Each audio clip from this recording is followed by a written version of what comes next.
AP ಆಧ್ಯಾತ್ಮ ಪರಿಚಯ, ಆಧ್ಯಾತ್ಮ ಲೋಕದ ಕೈಗನ್ನಡಿ. ಮೊದಲಿಗೆ ಕಲಬುರಗಿ ಶರಣರನ್ನು ನಮಸ್ಕರಿಸ್ತಾ ಎಲ್ಲರಿಗೂ ಧನ್ಯವಾದ ಹೇಳ್ತಾ, ನಾನು ನಿಮ್ಮ ಎಪಿ ಅರುಣ್. ಈಗ ನಾವು ವಿಶೇಷವಾಗಿ ಹಿಂದೂ ಮಹಾಗಣಪತಿ ಬಗ್ಗೆ ನಾವು ಚರ್ಚೆ ಮಾಡೋಕ್ಕೆ ಮುಂದಾಗಿದ್ದೇವೆ. ಸರ್, ಎಪಿ ಆಧ್ಯಾತ್ಮ ಯೂಟ್ಯೂಬ್ ಚಾನಲ್ಗೆ ನಿಮಗೆ ಸ್ವಾಗತ, ಸುಸ್ವಾಗತ. ಸರ್ ನಮಸ್ಕಾರ. ನಮಸ್ಕಾರ. ನಿಮ್ಮ ಹೆಸರು ಮತ್ತು ನಿಮ್ಮ ಜವಾಬ್ದಾರಿ ಸರ್? ನನ್ನ ಹೆಸರು ನಾಗೇಂದ್ರ ಕಾಬಡೆ ಅಂಥೇಳಿ, ಹಿಂದೂ ಮಹಾಗಣಪತಿಯ ಹಿಂದೂ ಸಮಿತಿ ಏನಿದೆ ಸಮಿತಿಯ ಅಧ್ಯಕ್ಷರು. ಕೋಟೆ ಎದುರಿಗೆ ಗಣಪತಿ ಕುಂದಿರಿಸುವ ಕಾರಣವೇನು ಸರ್? ಕೋಟೆ ಎದುರುಗಡೆ ಕೂಡಿಸೋ ಕಾರಣ ಏನಪ್ಪ ಅಂದರೆ, ಒಂದು ನಮಗೆ ಸ್ಥಳಾವಕಾಶ ಹೆಚ್ಚು ಸಿಗುತ್ತಲ್ಲಿ, ಒಂದಿಷ್ಟು ವಾಹನ ದಟ್ಟಣೆ ಕಮ್ಮಿ ಇದೆ, ಸ್ಥಳಾವಕಾಶ ಚೆನ್ನಾಗಿದೆ. ಆಮೇಲೆ ನಮಗೇನು ಒಂದು ದೊಡ್ಡ ದೊಡ್ಡ ಕಾರ್ಯಕ್ರಮ ಮಾಡೋಕ್ಕೆ ಏನು ಉದ್ದೇಶ ಇದೆ, ಒಂದಿಷ್ಟು ಸಾವಿರಾರು ಜನ ಒಂದೇ, ಏಕೆಂದರೆ ಯಾವುದೇ ರೀತಿಯ ವಾಹನ ದಟ್ಟಣೆ ಇಲ್ಲದೆ ಯಾರಿಗೂ ತೊಂದರೆ ಕೊಡದೇ ಇರತಕ್ಕಂಥ ಆ ಸ್ಥಳ ಇದೆ. ಹೀಗಾಗಿ ಅಲ್ಲಿ ಆ ಸ್ಥಳವನ್ನು ಆಯ್ಕೆ ಮಾಡಿದ್ದೀವಿ. ಆಮೇಲೆ ಎರಡನೇದಾಗಿ ಒಂದು ಐತಿಹಾಸಿಕ ಕೋಟೆ ಇದೆ, ಅಲ್ಲಿ ಐತಿಹಾಸಿಕ ಕೋಟೆ ಇದೆ. ಒಂದಿಷ್ಟು ಹಿಂದೂಗಳಿಗೆ ಅದಂತೂ ಭಾವನಾತ್ಮಕ ಒಂದು ಸಂಬಂಧ, ನಮ್ಮ ಶ್ರದ್ಧಾ ಕೇಂದ್ರನೂ ಅನ್ಬೋದು. ಹೀಗಾಗಿ ಕೋಟೆ ಮುಂದೆ ಭಾಗದಲ್ಲಿ ಒಂದು ಒಳ್ಳೆಯ ವಾತಾವರಣ ಇರುತ್ತೆ, ಒಂದು ಒಳ್ಳೆಯ ನೋಡೋಕ್ಕೆ ಒಂದು ಒಳ್ಳೆಯ ದೃಶ್ಯ ಕಾಣುತ್ತೆ. ಹಿಂಗಾಗಿ ಕೋಟೆ ಮುಂದುಗಡೆ ನಾವು ಆಯ್ಕೆ ಮಾಡಿದ್ದೀವಿ. ಸರ್, ನೀವು ಹಿಂದೂ ಮಹಾಗಣಪತಿ ಅಲ್ಲದ ಕಾರಣವೇನು ಸರ್? ನೋಡಿ ಅಣ್ಣ, ಹಿಂದೂ ಮಹಾಗಣಪತಿ ಅನ್ನೋ ಕಾರಣಪ್ಪ ಅಂದರೆ ನೀವು ಗೊತ್ತಿರ್ಬೋದು, ಈಗ ಗಲ್ಲಿ ಗಲ್ಲಿಗಳಲ್ಲೂ ಗಣೇಶೋತ್ಸವ ಮಾಡ್ತಾಯಿದ್ದಾರೆ. ಗಲ್ಲಿಗಳಲ್ಲಿ ಬೀದಿ ಬೀದಿಗಳಲ್ಲಿ ಇವಾಗಂತೂ ಪ್ರತಿ ಎಲ್ಲೆಲ್ಲಿ ಒಂದೊಂದು 4 ಮನೆಗಳಿದ್ದರೂ ಅದಕ್ಕೊಂದು ಗಣೇಶ ಕೂಡಿಸ್ತಾ ಇದ್ದಾರೆ. ಹಿಂದೂ ಮಹಾಗಣಪತಿ ಅನ್ನೋ ಕಾರಣಪ್ಪ ಅಂದರೆ, ಇದೊಂದು ಗಲ್ಲಿ ಗಣೇಶ ಆಗಬಾರ್ದು, ಯಾವುದೋ ಒಂದು ಸಮುದಾಯದ ಗಣೇಶ ಆಗಬಾರ್ದು, ಯಾವುದೋ ಒಂದು ನಗರದ ಗಣೇಶ ಆಗಬಾರ್ದು ಅನ್ನೋ ಉದ್ದೇಶದಿಂದ ಒಂದಿಷ್ಟು ಹಿಂದೂಗಳಿಗೆ ಅನ್ನಿಸ್ಬೇಕಿದು, ಇದನ್ನೆಲ್ಲ ಹಿಂದೂ ಗಣಪತಿ, ಹಿಂದೂ ಮಹಾಗಣಪತಿ ಅಂಥೇಳಿ ಉದ್ದೇಶನೇ ಅದೇ ಇರೋದ್ರಿಂದ ಹಿಂಗಾಗಿ ಹಿಂದೂ ಮಹಾಗಣಪತಿ ಅಂತ ನಾವು ಹೆಸರು ಇಟ್ಟಿದ್ದೀವಿ. ಈ ಗಣೇಶ ಎಷ್ಟು ದಿನಗಳ ಕಾಲ ನೀವು ಪ್ರತಿಷ್ಠಾಪನೆ ಮಾಡ್ತೀರಾ? ಇದು 21 ದಿನಗಳ ಕಾಲ ಇರುತ್ತೆ. ಕೆಲವು 1 ದಿನ, ಅಥವಾ 5 ದಿನ, ಅಥವಾ 10 ದಿನ, 11 ದಿನ, 6 ದಿನ, 7 ದಿನ ಹಿಂಗೆಲ್ಲ ಕುಂದಿರ್ತಾರೆ. 21 ದಿನ ಕುಂದಿರೋ ಕಾರಣ ಏನು ಸರ್? ಅವ್ರು ನೋಡಿ, ಈಗ ಇದು 21 ದಿನಗಳ ಕಾಲ ಏನು ಕಾರಣ, ಮತ್ತು ಇದು ಹಿಂದೂ ಮಹಾಗಣಪತಿ ಅನ್ನೋದಕ್ಕೆ ಏನು ಕಾರಣ ಅನ್ನೋದಕ್ಕೆ ಒಂದು 2 ನಿಮಗೆ ಉತ್ತರ ಹೇಳ್ತೇನೆ ನಾನು. ಈಗ ಈ ಉದ್ದೇಶ, ಮೊದಲನೇದಾಗಿ ಉದ್ದೇಶ ನಾನು ಹೇಳಿದಾಗ ಒಂದಿಷ್ಟು ನಿಮಗಿದು ಯಾಕೆ ಈ ಹೆಸರಿಟ್ಟಿವಿ ಅನ್ನೋದು ನಿಮಗೆ ಸ್ಪಷ್ಟ ಆಗುತ್ತೆ, ಮತ್ತು ವೀಕ್ಷಕರಿಗೂ ಕೂಡ ಸ್ಪಷ್ಟ ಆಗುತ್ತೆ. ಈ ಹಿಂದೂ ಮಹಾಗಣಪತಿ ಇಡೋದಕ್ಕೆ ಮುಖ್ಯ ಕಾರಣ, ಯಾವಾಗ ತಿಲಕರು ಪ್ರಾರಂಭ ಮಾಡಿದ್ರು, ನಾನು ಪ್ರತಿಯೊಂದು ಇದರಲ್ಲೂ ಹೇಳ್ತೇನೆ. ನಾನು 1890 ಅಂದರೆ ಸುಮಾರು 130 ವರ್ಷ ಆಯಿತು. ತಿಲಕರು ಮನೆಯಲ್ಲಿರ್ತಕ್ಕಂಥ ಗಣೇಶನನ್ನು ಸಾರ್ವಜನಿಕವಾಗಿ ಕೂಡಿಸ್ತಕ್ಕಂಥ ಪ್ರತೀತಿಯನ್ನು ಪ್ರಾರಂಭ ಮಾಡಿದ್ರು. ಅವಾಗೇನು ಉದ್ದೇಶ ಇತ್ತು ಅಂದರೆ, ಒಂದು ಸ್ವತಂತ್ರ ಹೋರಾಟ ನಡೀತಾ ಇತ್ತು. ಆ ಸ್ವತಂತ್ರ ಹೋರಾಟದಲ್ಲಿ ಜನಸಾಮಾನ್ಯರು ಕೂಡ ಆ ಸ್ವತಂತ್ರ ಹೋರಾಟದ ಬಂದು ಧುಮುಕಬೇಕು, ಸ್ವತಂತ್ರ ಹೋರಾಟದ ವೇಗವನ್ನು ಹೆಚ್ಚಿಸಬೇಕು ಅನ್ನೋದು ಉದ್ದೇಶದಿಂದ ಲೋಕಮಾನ್ಯ ತಿಲಕರು ಗಣೇಶೋತ್ಸವವನ್ನು ಇಲ್ಲಿ ಸಾರ್ವಜನಿಕವಾಗಿ ಕೂಡಿಸೋಕೆ ಪ್ರಾರಂಭ ಮಾಡಿದ್ರು. ಇಲ್ಲಿ ನಾವು ಪ್ರಾರಂಭ ಮಾಡೋಕ್ಕೆ ಉದ್ದೇಶಪ್ಪ ಅಂದರೆ, ಇವಾಗ ಸುಮಾರು ವರ್ಷಗಳಿಂದನೂ, ಸಾವಿರಾರು ವರ್ಷಗಳಿಂದ ಹಿಂದೂ ಸಮಾಜ ಒಂದಿಷ್ಟು ಬೇರೆ ಬೇರೆ ತಮ್ಮದೇ ಆದ ಸಮಸ್ಯೆಗಳಲ್ಲಿ ಸಿಲುಕಿ ನೆರಳಾಡ್ತಾ ಇದೆ. ತಮ್ಮದೇ ಆದ ಕೆಲವೊಂದು ನ್ಯೂನತೆಗಳಿದ್ದಾವೆ. ಇವೆಲ್ಲನೂ ಬಗೆಹರಿಸಬೇಕು, ಇವೆಲ್ಲನೂ ದೂರ ಮಾಡಿ ನಾವೆಲ್ಲ ಹಿಂದೂ, ನಾವೆಲ್ಲ ಬಂಧು, ನಾವೆಲ್ಲ ಒಂದು, ಈ ಒಂದು ವಾಕ್ಯದೊಳಗೆ ನಾವೆಲ್ಲರೂ ಒಗ್ಗಟ್ಟಾಗಬೇಕು ಅನ್ನೋದು ಸಮಿತಿಯ ಉದ್ದೇಶ. ಹೀಗಾಗಿ ಹಿಂದೂ ಮಹಾಗಣಪತಿ ಅನ್ನೋ ಹೆಸರಿಡೋದಕ್ಕೂ ಅದೇ ಕಾರಣ. ಅದು ಗಲ್ಲಿ ಗಣಪತಿ ಯಾವುದೋ ಒಂದು ಹೆಸರಿಡ್ಬೋದಾಗಿತ್ತು, ಅದು ಹಿಂದೂನೇ. ನಂಗೆ ಸುಮಾರು ಜನ ಹೇಳಿದ್ರು, ಅಲ್ಲ ನೀವು ಹಿಂದೂ ಮಹಾಗಣಪತಿ ಅಂದಾಗ ಸುಮಾರು ಜನ ಬರೋದಿಲ್ಲ, ತುಂಬ ಜನ ದ್ವೇಷನೂ ಕೂಡ ಮಾಡ್ತಾರೆ, ನಿಮಗೆ ಬೆಂಬಲ ಕೊಡಲ್ಲ, ನಿಮ್ಗೆ ಹಾಳು ಮಾಡೋಕ್ಕೂ ಪ್ರಯತ್ನ ಮಾಡ್ತಾರೆ, ಇದು ಹೆಸರು ಬೇಡ ಅಂತ ಸುಮಾರು ಜನ, ದೊಡ್ಡ ದೊಡ್ಡ ಜನ ನನಗೆ ಮಾರ್ಗದರ್ಶನ ಮಾಡಿದ್ರು. ಆದರೆ ಅವ್ರಿಗೆ ನಾನು ವಿನಮ್ರವಾಗಿ ಹೇಳಿದೆ, ಇದೆಲ್ಲನೂ ಹಿನ್ನೆಲೆ ಹೇಳಿದೆ. ಹೀಗಾಗಿ ಏನೇ ಆಗಲಿ ನಾನದು ಹಿಂದೂ ಮಹಾಗಣಪತಿನೇ ಇಡ್ತೀನಿ ಅಂತೇಳಿ ನಿಶ್ಚಯ ಮಾಡಿ ಹಿಂದೂ ಮಹಾಗಣಪತಿ ಹಿಡಿದು ಉದ್ದೇಶನೇ ಸಮಾಜವನ್ನು ಜಾಗೃತಗೊಳಿಸಬೇಕು, ಸಮಾಜವನ್ನು ಮಾಡಬೇಕು. ಹಿಂದೂ ಸಮಾಜವನ್ನು ಅವರಲ್ಲಿರ್ತಕ್ಕಂಥ ಜಾತಿ, ಮತ, ಭೇದ, ಪಂಥ, ನಾನು ಮೇಲು ನಾನು ಕೀಳು ಇವೆಲ್ಲನೂ ದೂರ ಮಾಡಿ ಹಿಂದೂ ಅನ್ನೋ ಹೆಸರಿನಲ್ಲಿ ಒಗ್ಗಟ್ಟಾಗಬೇಕು, ಮತ್ತು ದೇಶ ಧರ್ಮದ ಸಲುವಾಗಿ ಎಲ್ಲರೂ ಕೂಡ ಕೆಲಸ ಮಾಡುವ ಒಂದು ಮನೋಭಾವನೆ ಬೆಳೆಸಬೇಕು ಅನ್ನೋ ಉದ್ದೇಶದಿಂದ ಈ ಹಿಂದೂ ಮಹಾಗಣಪತಿ ಪ್ರಾರಂಭವಾಗಿದೆ. ಆಮೇಲೆ ನಿಮ್ದು 2ನೇ ಪ್ರಶ್ನೆ ಅಂದರೆ 21 ದಿನಗಳ ಕಾಲ ಯಾಕೆ ಮಾಡುವ ಉದ್ದೇಶ ಏನು ಅಂತ, ಇದರ ಮುನ್ನೆಲೆಯಾಗಿ ಬರುತ್ತೆ. ಇದು ಈಗ ಉದ್ದೇಶ ನಿಮ್ಗೆ ಹೇಳ್ದಾನೆ, ಇದೆಲ್ಲ ಯಾಕೆ ಏನು ಅಂತೇಳಿ ಇದು ನಾವು ಈಡೇರಿಸಬೇಕು. ಸಮಾಜ ಅಂದರೆ ಗಣೇಶೋತ್ಸವ ಅಂದಾಗ ನಾವು ಎಲ್ಲ ಸಮಿತಿಗಳಲ್ಲಿ ಮತ್ತು ಮಂಡಳಿಗಳಲ್ಲಿ ನಾವು ಮನವಿ ಏನು ಮಾಡ್ತೀವಿ ಅಂದರೆ, ನಾವು ಗಣೇಶೋತ್ಸವ ಅಂದರೆ ಕೇವಲ ಒಂಥರ ಮನರಂಜನೆ ಆಗಬಾರ್ದು, ಒಂಥರ ಮೋಜು ಮಸ್ತಿಗೆ ಆಗಬಾರ್ದು, ಕುಣಿತಕ್ಕೆ ಅಷ್ಟೇ ಸೀಮಿತ ಆಗಬಾರ್ದು. ನಾನು ಎಲ್ಲರಲ್ಲಿ ಮನವಿ, ಈ ಸಮಾಜಕ್ಕೆ ಒಂದು ಒಳ್ಳೆಯ ಸಂದೇಶವನ್ನು ಕೊಡೋ ಹಂಗಾಗಬೇಕು. ಯಾಕಂದರೆ ಈ ಗಣೇಶೋತ್ಸವದಿಂದ ಸ್ವತಂತ್ರನೇ ಬಂದಿದೆ. ಗಣೇಶೋತ್ಸವ ಅನೇಕ ಬದಲಾವಣೆಗಳಾಗಿದ್ದಾವೆ. ಈ ಗಣೇಶೋತ್ಸವದಿಂದ ನಮ್ಮ ಕಲಬುರಗಿ ನಗರದಲ್ಲಿ, ನಮ್ಮ ಕಲಬುರಗಿ ಜಿಲ್ಲೆಯಲ್ಲಿ, ಈ ಕಲ್ಯಾಣ ಕರ್ನಾಟಕ ಭಾಗದಲ್ಲಿ ಒಂದು ಒಳ್ಳೆ ಕ್ರಾಂತಿ ಆಗಬೇಕು. ಯಾಕೆ ಕ್ರಾಂತಿಯ ನಾಡಿದು, ಕಲ್ಯಾಣ ಕ್ರಾಂತಿ ಅಂತೇಳಿ ಕ್ರಾಂತಿನೇ ಆಗಿದೆ ಹಿಂದ್ಗಡೆ. ಹೀಗಾಗಿ ಹಿಂದೂ ಮಹಾಗಣಪತಿದೊಂದು ದೊಡ್ಡ ಕ್ರಾಂತಿ ಆಗಬೇಕು, ಹಿಂದೂ ಸಮಾಜ ಒಗ್ಗಟ್ಟಾಗಬೇಕು ಅನ್ನೋ ಉದ್ದೇಶದಿಂದ ಇದು ನಾವು ಪ್ರಾರಂಭ ಮಾಡಿದ್ದೀವಿ. ಅವಾಗ ನೋಡಿ ಗಲ್ಲಿಗಳಂದರೆ ಒಂದು ಎಲ್ಲ ಗಣೇಶ ಮಂಡಳಿಗಳು ಒಂದಿಷ್ಟು ಸಂದೇಶ ಕೊಡುವಂಥ ಕೆಲಸ ಮಾಡಬೇಕು, ಸಮಾಜವನ್ನು ಜಾಗೃತ ಮಾಡುವಂಥ ಕೆಲಸ ಮಾಡಬೇಕು, ಸಮಾಜವನ್ನು ಸಂಘಟಿತ ಮಾಡುವಂಥ ಕೆಲಸ ಆಗಬೇಕು. ಈ 21 ದಿನಗಳ ಕಾಲ ನಾವು ದೀರ್ಘವಾಗಿ ಈ ಉದ್ದೇಶ ಈಡೇರಬೇಕಲ್ಲ. ಈಗ ಒಂದು ದಿನನೂ ನಾವು ದೊಡ್ಡ ಪ್ರಮಾಣದ ಜಾತ್ರೆ ಮಾಡೋ ಥರ ಮಾಡಿಬಿಡ್ಬೋದು, 5 ದಿನನೂ ಮಾಡ್ಬೋದಾಗಿದೆ, 11 ದಿನ ಮಾಡ್ಬೋದು. ಆದರೆ ನಮ್ಮ ಉದ್ದೇಶ ಈಡೇರಬೇಕಪ್ಪ ಅಂದರೆ ಇದು 21 ದಿನಗಳ ಕಾಲ ಅದು ನಮಗೆ ಬೇಕಾಗಿದೆ. ಮಧ್ಯದಲ್ಲಿ ಒಂದು ಒಳ್ಳೆ 7-8 ದೊಡ್ಡ ಕಾರ್ಯಕ್ರಮ ಮಾಡ್ತೀವಿ. ಆ ಕಾರ್ಯಕ್ರಮ ಒಂದೊಂದು ಕಾರ್ಯಕ್ರಮವೂ ಕೂಡ ಅಳೆದು ತೂಗಿ ನಾವು ಆಯ್ಕೆ ಮಾಡ್ತೀವಿ ಸಮಿತಿಯವರೆಲ್ಲ ಸೇರಿ. ಯಾವುದೋ ಒಂದು ಈ ಕಾರ್ಯಕ್ರಮ ಇಡಬೇಕಪ್ಪ ಅಂದ್ರೆ 10 ರೀತಿಯ ಬೈಠಕ್ಗಳಾಗ್ತವೆ, 10 ರೀತಿಯ ಚರ್ಚೆಗಳಾಗ್ತವೆ. ಅದಾದಮೇಲೆ ಕೊನೆಗೆ ನಾವು ಆಯ್ಕೆ ಮಾಡ್ತೀವಿ. ಹೀಗಾಗಿ 21 ಕಾಲದ ಅವಶ್ಯಕತೆ ಏನಪ್ಪ ಅಂದರೆ ಒಳ್ಳೆ ಕಾರ್ಯಕ್ರಮಗಳು ನೀಡೋದಕ್ಕೆ ನಾವು ಸಮಯ ಸಿಗುತ್ತೆ. ಸಮಾಜಕ್ಕೆ ನಾವು ಹೇಳ್ದಲ್ಲ, ಏನೋ ಒಂದು ಬದಲಾವಣೆಯನ್ನು ಬಯಸಿ ನಾವು ಮಾಡ್ತಾಯಿದ್ದೀವಿ. ಹೀಗಾಗಿ ಬದಲಾವಣೆ ಬಯಸಬೇಕು, ಅದು ಆಗಬೇಕು ಅಂದಾಗ ಈ ರೀತಿ ನಮ್ಮ ಸಮಯ ಹೆಚ್ಚು ತಗೊಳ್ಳೋಕೆ ಹೀಗಾಗಿ 21 ಕಾಲ ನಾವು ಇಟ್ಟಿದ್ದೀವಿ. ಗಲ್ಲಿ ಗಣಪತಿ ಏನು ಪ್ರತಿಷ್ಠಾಪನೆ ಮಾಡಿಸ್ತಾರಲ್ಲ, ಅವ್ರಿಗೆಲ್ಲರೂ ನೀವು ಅವರ ಅಧ್ಯಕ್ಷರಿಗೆ ನೀವು ಕರೆದು ಸನ್ಮಾನ ಮಾಡ್ತೀವಿ ಅಂತ ಕೇಳ್ಪಟ್ಟೆ. ಅದರ ಹಿನ್ನೆಲೆ ಏನು? ನಾವು ನೋಡಿ 3ನೇ ವರ್ಷ ನಾವು ಇವಾಗ ಹಿಂದೂ ಮಹಾಗಣಪತಿ ಸ್ಥಾಪನೆ ಮಾಡ್ತಾ ಇದ್ದೀವಿ. ಪ್ರತಿ ವರ್ಷವೂ ಕೂಡ ಆ ಗಣೇಶ ಮಂಡಳಿಗಳ ಪದಾಧಿಕಾರಿಗಳ ಕರೆದು ನಾವು ಸನ್ಮಾನ ಮಾಡ್ತೀವಿ. ಉದ್ದೇಶ ಏನಪ್ಪ ಅಂದ್ರೆ ಈಗ ನಾನು ಹೇಳಿದ್ನಲ್ಲ, ಈಗ ಸರಿ ಅವರು ಕುಡಿತ ಒಂದು ಮೋಜು ಮಸ್ತಿ ಮನೋರಂಜನೆಗಾಗಿ ಮಾಡ್ತಾರೆ, ಯಾವುದಕ್ಕೋ ಮಾಡ್ತಾರೆ. ಈಗ ಅವ್ರಿಗೊಂದು ದೃಷ್ಟಿ ಇಲ್ಲ, ಅವ್ರಿಗೊಂದು ಗುರಿ ಇಲ್ಲ, ಏನು ಮಾಡಬೇಕು ಅನ್ನೋದು ಗೊತ್ತಿಲ್ಲ, ಏನು ಯಾರೂ ಹೇಳಿಲ್ಲ ಅವರಿಗೆ. ಒಟ್ಟು ಮಾಡ್ಕೊತ ಹೋಗ್ತಾ ಇದ್ದಾರೆ. ನೋಡಿ, ಒಂದು ಪರಂಪರೆ ಆಗಲಿ, ಒಂದು ಸಂಪ್ರದಾಯ ಆಗಲಿ, ಅದು ಉಳಿಬೇಕು ಬೆಳಿಬೇಕು ಅಂತಂದರೆ ಅದನ್ನು ತೊಗೊಂಡು ಹೋಗೋರು ಬೇಕಲ್ಲ. ಈಗ ನಮ್ಮದೊಂದು ಸಂಪ್ರದಾಯ ಇದೆ, ಬೇರೆ ಯಾವುದೋ ಒಂದು ಸಂಪ್ರದಾಯ ಇದೆ, ಪರಂಪರೆ ಇದೆ, ನಮ್ಮ ಧರ್ಮ ಉಳಿಬೇಕು ಬೆಳಿಬೇಕು ಅಂತ ಯಾರಾದರೂ ತೊಗೊಂಡು ಹೋಗಿರ್ಬೇಕು. ಈಗ ಗಣೇಶೋತ್ಸವ ಅದೊಂದು ನಮ್ಮದೊಂದು ಭಾಗ, ಅದು ನಮ್ಮ ಹಿಂದೂ ಧರ್ಮದ ಒಂದು ಭಾಗ. ಗಣೇಶನ ಒಂದು ಸಂಸ್ಕೃತಿ, ಗಣೇಶನ ಒಂದು ಗಣೇಶನಿಂದಲೇ ಅನೇಕ ರೀತಿಯ ನಾವು ಗುಣಗಳನ್ನು ಕಲಿಬೋದು, ಅವನಿಂದ ಏನೋ ಒಳ್ಳೆ ವಿಚಾರಗಳನ್ನು ಕಲಿಬೋದು. ಅದನ್ನು ತೊಗೊಂಡು ಹೋಗ್ತಾ ಇದ್ದಾರಲ್ಲ, ಹಿಂಗೆ ಆ ಉದ್ದೇಶದಿಂದ ತಗೊಂಡು ಹೋಗ್ತಾ ಇರ್ತೀವಿ. ಅದು ಒಂದೇ ಸಾಕು ಅವ್ರಿಗೆ ನಾವು ಸನ್ಮಾನ ಮಾಡೋದು. ಅವ್ರಿಗೆ ಯಾರಾದ್ರೂ ಕರೆದು ಗೌರವ ಕೊಡಬೇಕಲ್ಲ. ಈಗ ನೋಡಿ ಗಣೇಶ ನೀವು ಮಾಡ್ತಿರೋದ್ರೆ ದೊಡ್ಡ ಸಾಹಸ, ಅದು ನಿಮ್ಗೆ ಗೊತ್ತಿರಲಿಲ್ಲ ಏನೋ ನೋಡಿ ನಿಮಗೆ. ಈಗ ನಾವು ತೊಗೊಂಡು ಹೋಗ್ತೀವಿ. ಈಗ ನೋಡಿ, 1 ರೂಪಾಯಿ ಯಾರೋ ಬೇರೆ ಹತ್ರ ಹೋಗಬೇಕು, 1 ರೂಪಾಯಿ ಕನೆಕ್ಷನ್ ಮಾಡಬೇಕು, ಕೇಳಬೇಕು.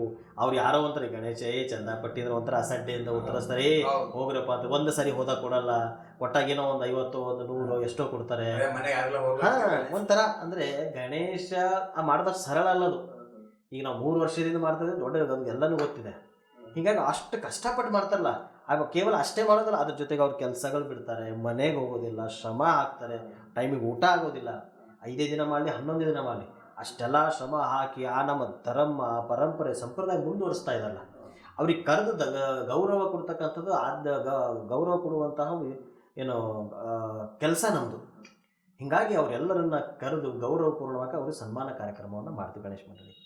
ಹಿಂದೂ ಮಹಾಗಣಪತಿ ಅಂದರೆ ಹೇಗಿದೆಯಪ್ಪ ಅಂದರೆ ಅದರದೇ ಒಂದು ಛಾಪನ್ನು ಮೂಡಿಸಿದೆ. ಸೊ ಹೆಂಗಪ್ಪ ಅಂತಂದರೆ ಇಲ್ಲಿ ವಿಶೇಷವಾದ ಕಾರ್ಯಕ್ರಮವನ್ನು ಹಲವಾರು ಬಾರಿ ಇಟ್ಕೊಂಡಿದ್ದಾರೆ. ಈಗ ಆಲ್ರೆಡಿ 3 ವರ್ಷ 2 ವರ್ಷ ಹಿಂದೆಯೂ ಸುಮಾರು ಕಾರ್ಯಕ್ರಮ ಇಟ್ಕೊಂಡಿದ್ದಾರೆ, ಈ ವರ್ಷನೂ ಸುಮಾರು ಕಾರ್ಯಕ್ರಮ ಇಟ್ಕೊಂಡಿದ್ದಾರೆ. ಸೊ ಆ ಕಾರ್ಯಕ್ರಮ ಯಾವ ಟೈಮಿಗೆ ಇರುತ್ತೆ ಅಂತ ನಾನು ಹೀಗೆ ಹೇಳಿರುವ ಹಾಗೆ ಒಂದೊಂದು ಕಾರ್ಯಕ್ರಮಗಳನ್ನು ಕೂಡ ನಾವು ಅಳೆದು ತೂಗಿ ಆಯ್ಕೆ ಮಾಡ್ತೀವಿ. ಈ ಕಳೆದ ವರ್ಷಗಳು ಸುಮಾರು 2 ವರ್ಷಗಳು ನೀವು ಹೇಳಿದಾಗೆ ಬೇರೆ ಕಾರ್ಯಕ್ರಮ. ಈ ವರ್ಷ ಒಂದು 6-7 ಕಾರ್ಯಕ್ರಮಗಳು ನಾವು ಆಯ್ಕೆ ಮಾಡಿದ್ದೀವಿ. ಮೊದಲನೇ ಕಾರ್ಯಕ್ರಮ ಮಾತೆಯರಿಂದ ಮಹಾಮಂಗಳಾರತಿ. ಯಾಕಂದರೆ ನಮ್ಮ ಒಂದು ಸಂಪ್ರದಾಯದಲ್ಲಿ ಮಾತೆಯರಿಗೆ ಅತಿ ದೊಡ್ಡದಾದ ಸ್ಥಾನವನ್ನು ಕೊಟ್ಟಿದ್ದೀವಿ. ಮನುಸ್ಮೃತಿಯಲ್ಲಿ ಯತ್ರ ನಾರಸ್ತು ಪೂಜಂತಿ ರಮಂತಿ ತತ್ರ ದೇವತಾ ಅಂತ ಹೇಳ್ತಾರೆ. ಅಂದರೆ ಎಲ್ಲಿ ಮಾತೆಯರನ್ನು ಪೂಜೆ ಮಾಡ್ತಾರೋ, ಎಲ್ಲಿ ಹೆಣ್ಮಕ್ಳನ್ನು ಗೌರವ ಕೊಡ್ತಾರೋ, ಅವರನ್ನು ಪೂಜಿಸ್ತಾರೋ, ಅಲ್ಲಿ ದೇವತೆಗಳು ವಾಸ ಮಾಡ್ತಾರೆ ಅನ್ನೋದು ಒಂದು ಮಾತಿದೆ. ಅಂಥ ಒಂದು ಉನ್ನತವಾದ ಸ್ಥಾನವನ್ನು ನಾವು ಮಾತೆಯರಿಗೆ ಹೆಣ್ಮಕ್ಳಿಗೆ ಕೊಟ್ಟಿದ್ದೀವಿ. ಹಿಂಗೆ ಅವರಿಂದ ಮಹಾಮಂಗಳಾರತಿ ಮುಖಾಂತರ ನಮ್ಮಲ್ಲಿ ಮೊದಲನೇ ಕಾರ್ಯಕ್ರಮ ಆಗುತ್ತೆ. ಅವತ್ತು ಹಾರಿಕಾ ಮಂಜುನಾಥ್ ಅವರು ಕೂಡ ಬರೋರಿದ್ದಾರೆ. ನಾರಿ ಶಕ್ತಿ ಮಹಾಶಕ್ತಿ ವಿಷಯದ ಮೇಲೆ ಮಾತಾಡೋಕೆ ಅವತ್ತು. ಅಂದರೆ ಈಗ ನಾರಿ ಶಕ್ತಿ ಹೇಗಾಗಿದೆ ಅಂದರೆ ಕೆಲವೊಂದು ದುಷ್ಟಶಕ್ತಿಗಳು ನಮ್ಮ ಶ್ರದ್ಧಾ ಕೇಂದ್ರದ ಮೇಲೆ ಆಕ್ರಮಣ ಮಾಡ್ತಾರೆ. ಅದರಲ್ಲಿ ನಾರಿನೂ ಕೂಡ ಒಂದು, ಹೆಣ್ಮಕ್ಳು ಕೂಡ ಒಂದೇ. ಅವರನ್ನೇ ಟಾರ್ಗೆಟ್ ಮಾಡಿ ಅವರನ್ನು ಯಾವುದೋ ಬೇರೆ ಹೆಸರಿನಲ್ಲಿ ಅವರನ್ನು ನಮ್ಮ ದಾರಿ ತಪ್ಪಿಸುವ ಕೆಲಸ ಮಾಡ್ತಾರೆ. ಹೀಗಾಗಿ ಅವರನ್ನು ಜಾಗೃತಗೊಳಿಸಬೇಕು. ಅವರನ್ನು ಜಾಗೃತಗೊಳಿಸಿ ಸಮಾಜದಲ್ಲಿ ನೋಡಿ, ಈಗ ಒಂದು ಇಡೀ ನಮ್ಮದೊಂದು ಜನಸಂಖ್ಯೆಯಪ್ಪ ಅಂದ್ರೆ 50% ಮಾತೆಯರಿರ್ತಾರೆ. ಅವರು ಕೂಡ ಸಮಾಜಮುಖಿ ಕೆಲಸಗಳಲ್ಲಿ ಧುಮುಕುವ ಬೇಕು ಅನ್ನೋದು ನಮ್ದು ಹಂಬಲ ಇದೆ. ನೀವು ಒಂದು ಪರ್ಸೆಂಟೇಜ್ ತೆಗೆದಾಗ ಅವ್ರ ಸಂಖ್ಯೆ ಕಡಿಮೆ ಇದೆ, ಅದು ಆಗಬಾರ್ದು. ಸಮಾಜ ಪರಿವರ್ತನೆಯಲ್ಲಿ ಎಲ್ಲರೂ ಕೈಗೂಡಿಸಿದಾಗ ಸಮಾಜ ಪರಿವರ್ತನೆ ಆಗುತ್ತೆ, ಸಮಾಜ ಜಾಗೃತಿ ಆಗುತ್ತೆ. ಹೀಗಾಗಿ ಮಾತೆಯರಿಗೆ ನಾವು ಹೆಚ್ಚು ಒತ್ತು ಈ ವರ್ಷದಲ್ಲಿ ನಾವು ಹೆಚ್ಚು ಒತ್ತು ಮಾತೆಯರಿಗೂ ಕೊಡ್ತಾ ಇದ್ದೀವಿ. ಈ ಮಾತೆಯರಿಂದ ಮಹಾಮಂಗಳಾರತಿ ಕಾರ್ಯಕ್ರಮ ಮೊದಲನೇದು. ಹೀಗಾಗಿ ಅವರಿಂದನೇ ಮಾತೆಯರಿಂದ ಮಹಾಮಂಗಳಾರತಿ ಮಾಡಿ ಗಣೇಶನ ಮೊದಲನೇ ಕಾರ್ಯಕ್ರಮ ಮಾಡ್ತೀವಿ. ಅವರನ್ನು ಉದ್ದೇಶಿಸಿ ಹಾರಿಕಾ ಮಂಜುನಾಥ್ ಅವರು ಬರ್ತಾಯಿದ್ದಾರೆ. ನಾರಿ ಶಕ್ತಿ ಬಗ್ಗೆ, ಅದೊಂದು ದೊಡ್ಡ ಮಹಾಶಕ್ತಿಯ ಬಗ್ಗೆ ಮಾತಾಡ್ತಾರೆ. ಈಗ ಮಾತೆಯರಿಗೆ ನಾವು ಹೆಚ್ಚು ಒತ್ತು ಕೊಡ್ತೀವಿ. ಅವರು ಕೂಡ ಜಾಗೃತವಾಗಿ ಸಮಾಜದ ಕಾರ್ಯದಲ್ಲಿ, ಸಮಾಜವನ್ನು ಪರಿವರ್ತನೆ ಕಾರ್ಯದಲ್ಲಿ ಅವರು ಪಾಲ್ಗೊಳ್ಬೇಕು. ಈಗ ಅದು ನಮ್ಮ ಉದ್ದೇಶ. ಇದು ಮೊದಲನೇ ಕಾರ್ಯಕ್ರಮ. ಅದಾದಮೇಲೆ ಲಕ್ಷ ದೀಪೋತ್ಸವ ಸೆಪ್ಟೆಂಬರ್ 13. ಇದು ಸೆಪ್ಟೆಂಬರ್ 9ಕ್ಕೆ ಇದೆ. ಇದು ಸೆಪ್ಟೆಂಬರ್ 13ಕ್ಕೆ ಲಕ್ಷ ದೀಪೋತ್ಸವ. ನಮ್ಮದೊಂದು 21 ದಿನಗಳ ಕಾಲದ ಈ ಗಣೇಶೋತ್ಸವ ಈ ಸೆಪ್ಟೆಂಬರ್ 13 ಒಂದು ದೊಡ್ಡ ಕಾರ್ಯಕ್ರಮ ಅನ್ಬೋದು ನಾವು. ಯಾಕೆಂದರೆ ನೋಡೋದು ಸೆಪ್ಟೆಂಬರ್ 13ಕ್ಕೆ ಲಕ್ಷ ದೀಪೋತ್ಸವ ಅಂತಿದೆ. ಒಂದು ನಮ್ಮ ಪರಂಪರೆಯಲ್ಲಿ, ಸಂಪ್ರದಾಯದಲ್ಲಿ ಲಕ್ಷ ದೀಪೋತ್ಸವ, ದೀಪ ಬೆಳಗೋದೇ ಒಂದು ಶುಭ ಸಂಕೇತ. ಅದು ಅಂತಂದರೆ ಲಕ್ಷ ದೀಪ ನಾವು ಬೆಳಗ್ತೀವಪ್ಪ ಅಂದರೆ ಅದೊಂದು ಒಳ್ಳೆಯ ಸಮೃದ್ಧಿಯ ಸಂಕೇತ, ಸಂಪತ್ತು ಭರಿತವಾದ ಸಂಕೇತ ನಾವೆಲ್ಲರೂ ಹೇಳ್ಬೋದು. ಅದ್ರ ಜೊತೆ ಅದು ಶುಕ್ರವಾರ ಇದೆ. ಸಾಕ್ಷಾತ್ ಮಹಾಲಕ್ಷ್ಮಿಯ ವಾರ ನಮ್ಮೆಲ್ಲ ನಂಬಿಕೆ. ಹೀಗಾಗಿ ಸಾಕ್ಷಾತ್ ಮಹಾಲಕ್ಷ್ಮಿಯ ವಾರ ನಾವು ದೀಪ ಬೆಳಗೋದಪ್ಪ ಅಂದರೆ ನಮ್ಮ ಮನೆಗೆ ಅದೃಷ್ಟ ಬಂದ ಹಾಗೆ, ಅದರಲ್ಲಿ ಎರಡು ಮಾತೇನಿಲ್ಲ. ಹೀಗಾಗಿ ಎಲ್ಲ ಮಾತೆಯರು ಅವತ್ತು ಬರಬೇಕು. ಆದರೆ ಹಿಂದೆ ಇನ್ನೊಂದು ಸಮಿತಿಯ ಒಂದು ಉದ್ದೇಶ ಏನಿದೆಯಪ್ಪ ಅಂದರೆ, ಒಂದು ಮಹಾಲಕ್ಷ್ಮಿಯ ಆಶೀರ್ವಾದ ಎಲ್ಲರಿಗೂ ಆಗಬೇಕು, ಅದರಲ್ಲಿ ಎರಡು ಮಾತಿಲ್ಲ. ಆದಮೇಲೆ ಇನ್ನೊಂದು, ಈ ಕಾರ್ಗಿಲ್ ವಿಜಯೋತ್ಸವದ ನಾವು ಬಗ್ಗೆ ಚರ್ಚೆ ಮಾಡೋಣ ಸ್ವಲ್ಪ. ಹಿಂದೆ ಒಂದು 25 ವರ್ಷ ಹಿಂದೆ ಯಾವಾಗ ಕಾರ್ಗಿಲ್ದಲ್ಲಿ ಪಾಕಿಸ್ತಾನದವರು ಕೇಳದೆ ರಾತ್ರಿ ಹೋಗಿ ಆ ಕಾರ್ಗಿಲ್ ಒಂದು ದೊಡ್ಡ ಗುಡ್ಡ ಇದೆ, ಅದು ಆಕ್ರಮಣ ಮಾಡಿದ್ರು. ಅದು ಎಷ್ಟಿದೆ ಅಂದರೆ 100 ಮೀಟರ್ ಎತ್ತರದಲ್ಲಿದೆ. ಅದು ಅಂಥ ಎತ್ತರ ಜಾಗದಲ್ಲಿ ಆಕ್ರಮಣ ಕೊಟ್ಟಾಗ ಭಾರತ ದೇಶ ಸೈನಿಕರು, ವೀರ ಸೈನಿಕರು ಅಲ್ಲಿ ಹೋಗಿ ಅವರ ಜೊತೆ ಯುದ್ಧ ಮಾಡಿ ಗೆದ್ದು ಸುಮಾರು 100 ಜನ ಹುತಾತ್ಮರಾದ್ರು ಆ ಯುದ್ಧದಲ್ಲಿ. ಇವತ್ತು ನಾವು ಇಲ್ಲಿ ಚೆನ್ನಾಗಿರ್ತೀವಿ, ನೆಮ್ಮದಿಯಾಗಿರ್ತೀವಿ, ಇವತ್ತು ನಾವು ಇಲ್ಲಿ ಒಳ್ಳೆ ಕಾರ್ಯಕ್ರಮಗಳು ಮಾಡ್ತೀವಿ ಅಂದ್ರೆ ಅದಕ್ಕೆ ಆ ವೀರ ಯೋಧರೇ ಕಾರಣ. ಅವರಿಲ್ಲಪ್ಪ ಅಂದ್ರೆ ನಾವಿಲ್ಲಿ ನೆಮ್ಮದಿಯಾಗಿರ್ಲಿಕ್ಕೆ ಸಾಧ್ಯನೇ ಇಲ್ಲ. ಇಲ್ಲಾಂದ್ರೆ ಪಕ್ಕ ಕಾಯ್ಕೊಂಡು ಕುಂತಿದ್ದಾರೆ ನಮ್ಮ ಮೇಲೆ ಆಕ್ರಮಣ ಮಾಡೋದಕ್ಕೆ.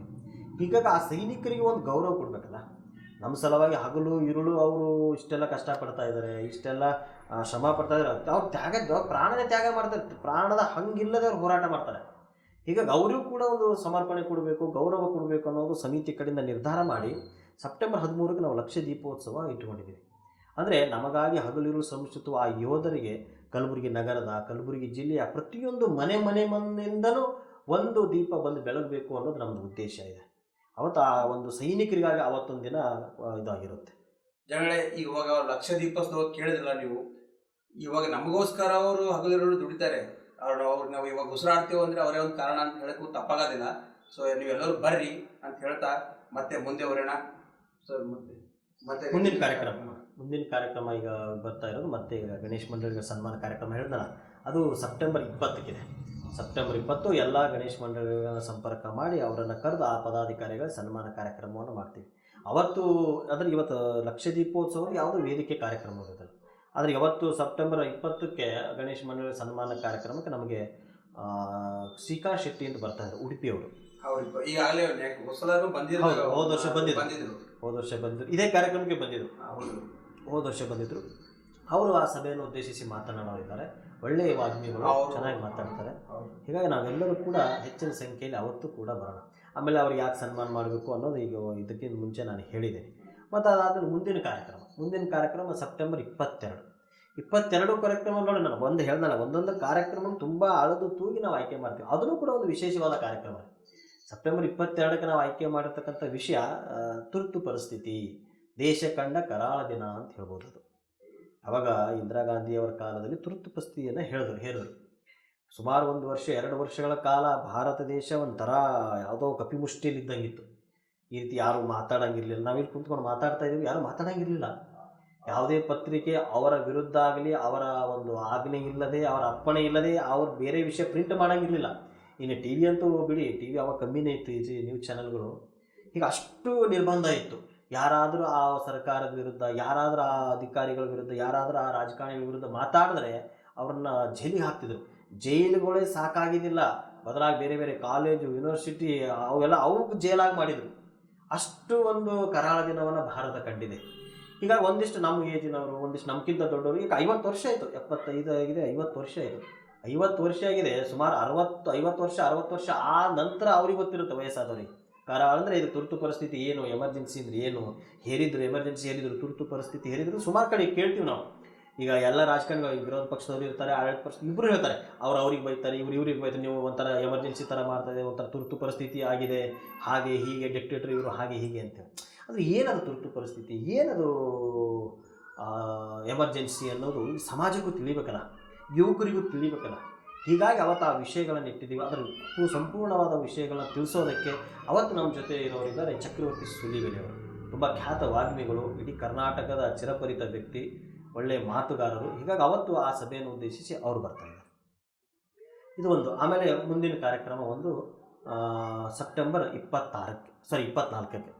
24ಕ್ಕೆ ಏನು ಕಾರ್ಯಕ್ರಮ ಅಂದರೆ ಕಲ್ಯಾಣ ಕರ್ನಾಟಕ ವಿಮೋಚನಾ ದಿನದ ಒಂದು ಹೋರಾಟ ಕಥನ. ಈಗ ನಮ್ಮ ಭಾಗ ನಾನು ಹೇಳಿದ್ನಲ್ಲ, ಕಲ್ಯಾಣ ಕರ್ನಾಟಕ 1 ವರ್ಷದ ನಂತರ ಸ್ವತಂತ್ರ ಬಂತು. ನಿಮಗೆ ಗೊತ್ತಿರಲಿ ವೀಕ್ಷಕರೇ, ನಿಮಗೆಲ್ಲರಿಗೂ ಗೊತ್ತೂ ಇರ್ಬೋದು. ಆದರೆ 1 ವರ್ಷ ನಂತರ ಸ್ವತಂತ್ರ ಬಂತು. ಸೆಪ್ಟೆಂಬರ್ 17 ನಾವೆಲ್ಲರೂ ಕೂಡ ಧ್ವಜ ಹಾರಿಸಿ ಮತ್ತು ಅವತ್ತು ಕೂಡ ಸಿಹಿ ತಿಂತೀವಿ. ಆಗಸ್ಟ್ 15ಕ್ಕೂ ಸಿಹಿ ತಿಂತೀವಿ. ಸುಮಾರು ಜನಕ್ಕೆ ಯಾಕೆ ಬಂತು, ಅದಕ್ಕೆ ಏನಾಯಿತು ಅನ್ನೋ ನಮ್ಗೆ ಹೇಳೇ ಇಲ್ಲ. ನಾನೊಬ್ಬ ಇಂಜಿನಿಯರಿಂಗ್ ವಿದ್ಯಾರ್ಥಿ ಇದ್ದರೂ ನಾನು ಇಂಜಿನಿಯರಿಂಗ್ ಮುಗಿಯೋವರೆಗೂ ಕೂಡ ನಾನು ಸೆಪ್ಟೆಂಬರ್ 17 ಧ್ವಜ ಹಾರಿಸ್ತಾರೆ ಅಷ್ಟೇ ಇತ್ತು. ಆದರೆ ಯಾಕೆ ಏನು ಅದು ಯಾರು ಕೂಡ ಹೇಳೇ ಇಲ್ಲ ನನಗೆ. ಹಂಗಾಗ್ಬಾರ್ದಲ್ಲ. ಸಮಾಜಕ್ಕೆ ನೀವು ಸತ್ಯ ಏನಿದೆ ಅದು ತಿಳಿಸಿ. ಅದು ಅವರು ಸರಿ ಮಾಡ್ಕೊತಿರೋ ತಪ್ಪು ಅದು ಏನಾದರೂ ಅದು ಅವ್ರಿಗೆ ಬಿಟ್ಟೋಣ, ಆದರೆ ತಿಳಿಸೋ ಕೆಲಸ ನಾವು ಮಾಡಬೇಕು. ಈಗ ನಮ್ಮ ಭಾಗದಲ್ಲಿ 1 ವರ್ಷಕ್ಕಿಂತ ಮಿಗಿಲಾದ ಮೇಲೆ ಸಮಯ, 1 ಕೆಲಸ ಹೆಚ್ಚಾದ್ಮೇಲೆ ಸ್ವತಂತ್ರ ಬಂತು. ಅದಕ್ಕೆ ಯಾರು ಅಡ್ಡಿಪಡಿಸಿದ್ರು, ಅದಕ್ಕೆ ಏನು ಅತ್ಯಾಚಾರ ಮಾಡಿದ್ರು, ಏನೇನು ಅಡೆತಡೆಗಳಾಯಿತು, ಅದೆಲ್ಲ ಸಮಾಜಕ್ಕೆ ತಿಳಿಬೇಕು.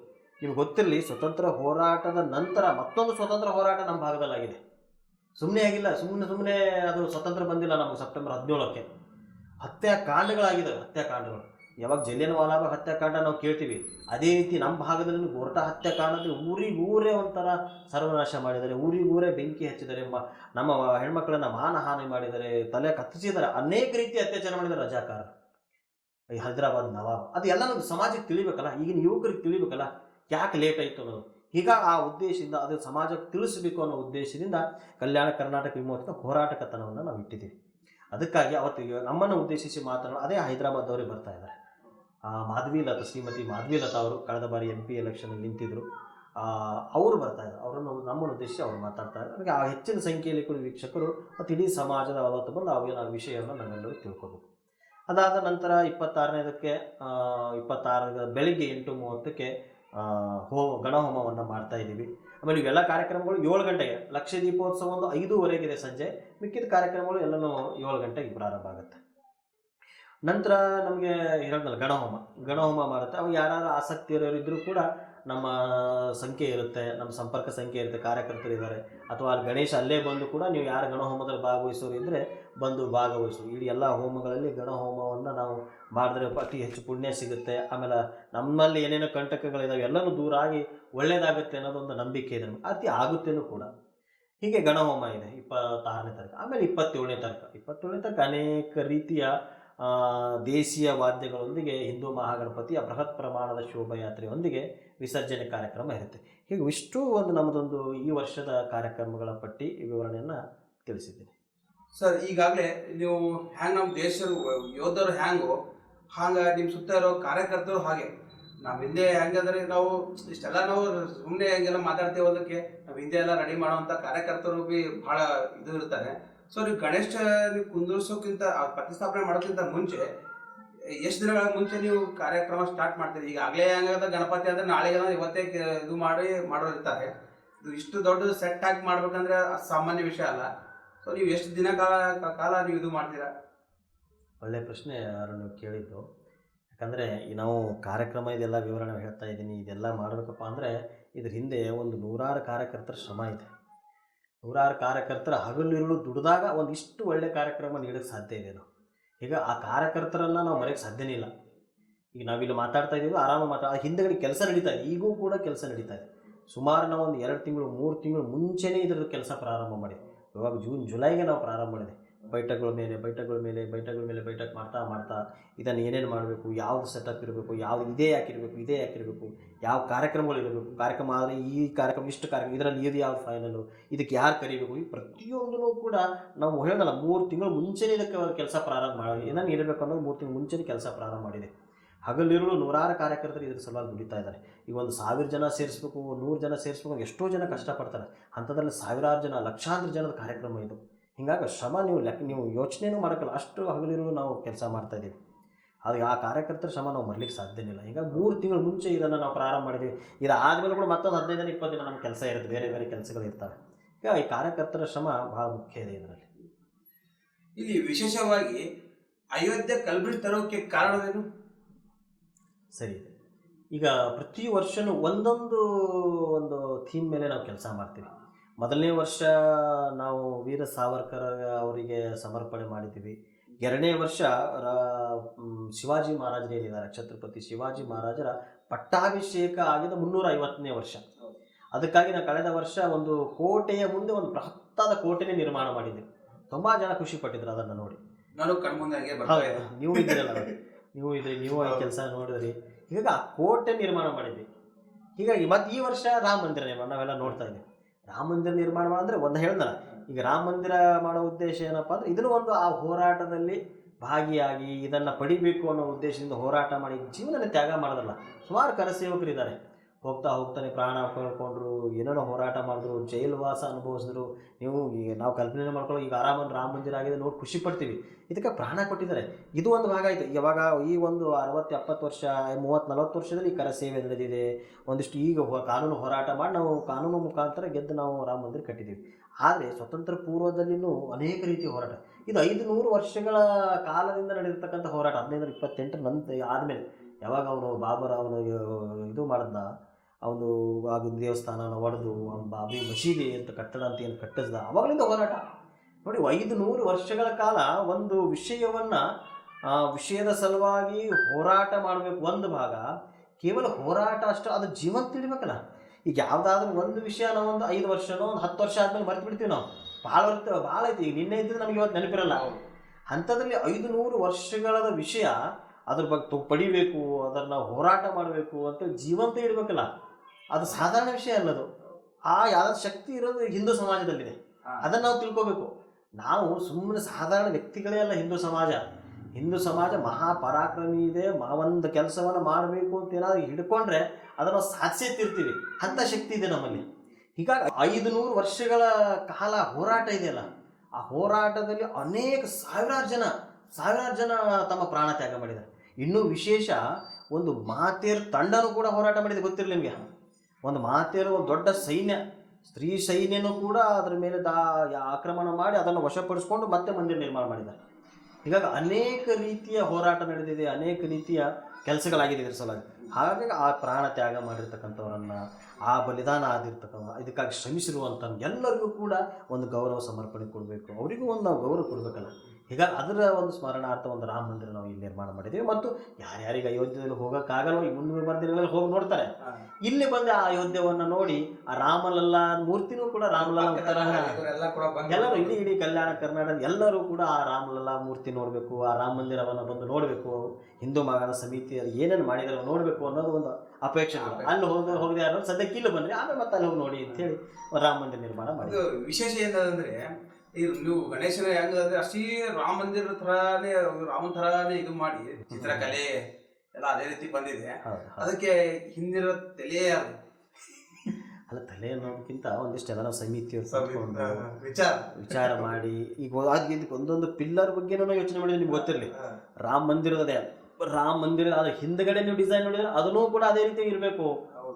ಆ ಮೂರ್ತಿ ಮಾಡೋನಿಗೆ ಅದನ್ನೂ ಕೂಡ ಹೇಳಿದ್ವಿ ಮಾಡಪ್ಪ ಅಂತೇಳಿ. ಸರಿ, ತುಂಬ ಸೂಕ್ಷ್ಮ ಕೆಲಸ ಸರ್, ನಮ್ಗೆ ಕಷ್ಟ ಸರ್ ಅಂತ ಹೇಳ್ದ. ಆಯ್ತಪ್ಪ ಮಾಡು, ಕಷ್ಟ ಇದೆ ಅಂತೇಳಿ ನಿಮ್ಗೆ ಇಷ್ಟು ರಿಕ್ವೆಸ್ಟ್ ಮಾಡ್ತಾರೆ. ಅವ್ರಿಗೆ ಒಲ್ಲ ಅಂತ ಹೇಳಿದ್ರು, ಬೇಡ ಆಗಲ್ಲ ಅಂತ ಹೇಳಿದ್ರು, ಅವ್ರಿಗೆ ಕೂಡ ಮತ್ತೆ ರಿಕ್ವೆಸ್ಟ್ ಮಾಡಿಸಿ. ಯಾಕಂದರೆ ಮಣ್ಣಿನ ಗಣಪತಿ ನಿಮ್ಗೆ ಗೊತ್ತಿರಲಿ, ಪರಿಸರ ಸ್ನೇಹಿ ನಾವು ಗಣೇಶನನ್ನು ಕೂಡಿಸ್ತಾ ಇರೋದು. ಈ ಮಣ್ಣಿನಲ್ಲಿ ಈ ರೀತಿ ಡಿಸೈನ್ ಮಾಡೋದು ತುಂಬ ಕಷ್ಟ ಅಂತ ಹೇಳ್ದ. ಆದರೂ ಕೂಡ ಏನೋ ಅವನಿಗೆ ಕಷ್ಟ ಒಟ್ಟು ಏನೋ ರಿಕ್ವೆಸ್ಟ್ ಮಾಡಿಕೊಂಡು ವಿನಂತಿ ಮಾಡ್ಕೊಂಡು ಒಪ್ಪಿಸಿ ಆ ರೀತಿ ಡಿಸೈನ್ ಮಾಡಿದ್ವಿ. ಆಮೇಲೆ ಒಂದೊಂದು ಪಿಲ್ಲರ್ ಕೂಡ ನೋಡಿ ನೀವು, ಪಿಲ್ಲರ್ಗಳ ಡಿಸೈನ್ ಕೂಡ ಅದೇ ರಾಮ ಮಂದಿರ ಥರ ಇದೆ. ಆಮೇಲೆ ಗೋಪುರ ನೋಡ್ತೀರಿ ನೀವು, ಗೋಪುರನೂ ನಿಮಗೆ ರಾಮ ಮಂದಿರ ಥರ ಕಾಣುತ್ತೆ. ಹೀಗೆ ಬಂದವರಿಗೆ ಸಾಕ್ಷಾತ್ ಒಂದು ರಾಮ ಮಂದಿರ ದರ್ಶನ ಆಗಬೇಕು ಅನ್ನೋ ಉದ್ದೇಶದಿಂದ ಈ ರಾಮ ಮಂದಿರವನ್ನು ನಾವು ಮಾಡಿದ್ದೀವಿ. ಮಾಡಿದವರಿಗೆ ನಾವು ವಿಶೇಷವಾಗಿ ಹೇಳ್ಕೋಬೇಕು ಸರ್, ನೀವು ಏನು ಡಿಸೈನ್ ಮಾಡಿದಿರಲ್ಲ, ಮುಂದಿನ ದಿನಗಳ ಕಾಲದಲ್ಲಿ ಇದೇ ರೀತಿ ಮಣ್ಣಿನ ಗಣಪತಿ ಕೂಡ ನಾವು ಪರಿಸರ ಗಣಪತಿ ಎಲ್ಲ ಕಡೆ ಹೇಳೋ ಅವಶ್ಯಕತೆನೇ ತಪ್ಪೋಗುತ್ತೆ ಅಂತ ಅನಿಸುತ್ತೆ. ಯಾಕಂದರೆ ಈಗಾಗಲೇ ಇದೇ ಗಣಪತಿಯಲ್ಲಿ ನೀವು ಎಲ್ಲ ರೀತಿ ಕೆತ್ತೆ ಮತ್ತೆ ಡಿಸೈನ್ ಸಹ ಮಾಡಿದಿರಲ್ಲ, ಎಲ್ಲರಿಗೂ ತುಂಬಾ ಅಚ್ಚುಮೆಚ್ಚಾಗಿದೆ. ಆಕ್ಚುಲಿ ನೋಡಿದ್ರೆ ಕಣ್ಣು ಸಹ ಸಾಲಲ್ಲ, ಆ ರೀತಿ ಚೆನ್ನಾಗಿದೆ, ಮೂಡಿ ಬಂದಿದೆ ನೀವು ಮಾಡಿರೋಂಥ ಗಣಪತಿ. ಸೊ ತುಂಬಾ ಚೆನ್ನಾಗಿ ಮಾಡಿದ್ರೆ ಸರ್. ನೀವು ಇದಕ್ಕೆ ಎಷ್ಟು ಕಷ್ಟಪಟ್ಟಿರೋ ಮುಂದಿನ ದಿನಗಳಲ್ಲಿ ಕೂಡ ನಿಮಗೆ ಒಳ್ಳೆ ಗಣೇಶನ ಆಶೀರ್ವಾದ ನಿಮ್ಗೆ ಇರಲಿ ಅಂತ ಹೇಳ್ತಾ ಮತ್ತೆ ಕಾರ್ಯಕ್ರಮ ಮುಂದುವರ್ಸೋಣ. ಸರ್, ಇದಕ್ಕೆಲ್ಲ ವಿಶೇಷವಾಗಿ ನಾವು ಸೆಟ್ ಎಲ್ಲ ಹಾಕ್ತೀವಿ, ಎಲ್ಲ ಗಣೇಶನೆಲ್ಲ ಪ್ರತಿಷ್ಠಾಪನೆ ಎಲ್ಲ ಮಾಡಿವಿ ಸರ್. ಇದಕ್ಕೆಲ್ಲ ಖರ್ಚು ವೆಚ್ಚ ಯಾವ ರೀತಿ ಸರ್? ಖರ್ಚು ವೆಚ್ಚ ಈಗಾಗಲೇ ನೀವು ಹೇಳಿದ್ರಿ ಪಟ್ಟಿ ಗಿಟ್ಟಿ ತರಕ್ ಹೋದ್ರೆ ಸಂಕರ್ಷಣೆ ಮಾಡ್ತಾರ ಹಂಗೆಲ್ಲ ಅಂತಂದ್ರಿ, ಆದ್ರೂ ಕೂಡ ಇಂಥದ್ರಲ್ಲಿ ಕೂಡ ನೀವು ಈ ರೀತಿ ಹೇಗೆ ಸರ್? ಹೌದು, ಹೇಳಿದ್ನಲ್ಲ, ನಮ್ಮ ಹಿಂದೂ ಸಮಾಜ ಒಂದು ಕೆಲಸ ಮಾಡಬೇಕು ಅಂತ ಏನಾದರೂ ಹಠ ತೊಟ್ಟಿದ್ರೆ ಬಿಡೋದಿಲ್ಲ. ಅಷ್ಟು ಛಲವಾದಿಗಳು ನಾವೆಲ್ಲ. ಹೀಗಾಗಿ ಮಾಡೇಬೇಕು ಅಂತ ನಿರ್ಧಾರ ಮಾಡಿದ್ದೀವಿ, ಸಮಿತಿಯವರು ಮಾಡೇ ಮಾಡ್ತಾರೆ. ಕಷ್ಟ ಆಗ್ತದೆ ಇಲ್ಲ ಅಂತಲ್ಲ, ಆದರೆ ಇನ್ನೂ ಒಂದು ನಮಗೆ ಸಂತೋಷದ ವಿಷಯ ತಮಗೆಲ್ಲ ವೀಕ್ಷಕರಿಗೂ ಹೇಳಬೇಕಾಗಿರೋದು ಏನಪ್ಪ ಅಂದರೆ, ಈ ಸಾಮಾಜಿಕ ಕಾರ್ಯದಲ್ಲಿ ನಮ್ಮ ಕಾರ್ಯದಲ್ಲಿ ಸಮಾಜ ತೊಡಗಿದೆ. ಯಾರೋ ಒಬ್ರು ಬರ್ತಾರೆ, ಅವರಾಗಿ ಫೋನ್ ಮಾಡಿಕೊಂಡು ನಮ್ಮದ ಹಣ ಸಹಾಯ ಮಾಡ್ತಾ ಇದ್ದಾರೆ. ನಿನ್ನೆ ಕೂಡ ಪ್ರಸಾದದ ಹೌದು, ನಿಮ್ಗೆ ಬಂದಿದೆ, ಅವರಾಗಿನೂ ಬಂದು ಅವರಾಗಿಲ್ಲ ನೀವು ತುಂಬ ಕಷ್ಟಪಟ್ಟು ಮಾಡ್ತಾ ಇದ್ರೆ ತಗೊಳ್ಳಿ, ನನ್ನ ಕಡೆಯಿಂದ ಪ್ರಸಾದ ಇರುತ್ತೆ, ಇಲ್ಲ ನಮ್ಮ ಕಡೆಯಿಂದ ಒಂದಿಷ್ಟು ದೇಣಿಗೆ ಇರುತ್ತೆ, ನಮ್ಮ ಕಡೆಯಿಂದ ಒಂದಿಷ್ಟು ಇದು, ಯಾರೋ ಒಬ್ರು ಪ್ರಸಾದಕ್ಕೆ ನೀವು ಕೊಟ್ಟಿದ್ದು ಕೆಲಸಕ್ಕೆ ತಂದು ಕೊಟ್ಟಿದ್ದಾರೆ. ಅದು ಏನೇ ಇಲ್ಲ, ಅದರೊಂದು ಆ ಪ್ರೀತಿ ಇದೆ, ಆ ಭಕ್ತಿ ಇದೆ. ಈಗ ಸಮಾಜದ ಕೆಲಸ ನೀವು ಮಾಡ್ತಾ ಇದ್ದೀರಿ ಅಂತ ಏನೋ ಎಷ್ಟೋ ಒಂದು ಕೊಡ್ತಾ ಇದ್ದಾರಲ್ಲ, ಅದು ನಮ್ಗೆ ಇನ್ನೂ ಶಕ್ತಿ ಕೊಡ್ತಾ ಇದೆ. ಸಮಾಜ ಕಾರ್ಯ ಮಾಡೋಕ್ಕೆ ನಮ್ಗೆ ಶಕ್ತಿ ಕೊಡುತ್ತದು. ಹೀಗಾಗಿ ಆ ಶಕ್ತಿ ಏನಿದೆ, ಆ ಶಕ್ತಿ ನಮಗೆ ಇದು ಮಾಡ್ತಾ ಇದೆ. ಈಗ ಹಣ ಸಂಗ್ರಹ ಏನು ದೊಡ್ಡ ವಿಷಯ ಇಲ್ಲ, ಕೊಡೋರು ತುಂಬ ಜನ ಇದ್ದಾರೆ, ಕೊಡೋ ದಾನಿಗಳು ತುಂಬ ಇದ್ದಾರೆ, ಆದರೆ ಅವ್ರಿಗೆ ಸಮಯ ಇಲ್ಲ. ನಾವು ಹೋದಲ್ಲೆಲ್ಲನೂ ಕೂಡ ಯಾರೂ ಕೂಡ ವಾಪಸ್ ಕಳಿಸ್ತಾ ಇಲ್ಲ. ನಾವೆಲ್ಲಿ ಹೋಗ್ತೀವೋ ಆ ಒಳ್ಳೆ ನಾವು ಎಷ್ಟು ನಿರೀಕ್ಷೆ ಮಾಡೋದು ಅದಕ್ಕಿಂತ ಹೆಚ್ಚು ಸಿಗ್ತಾ ಇದೆ ನಮಗೆ.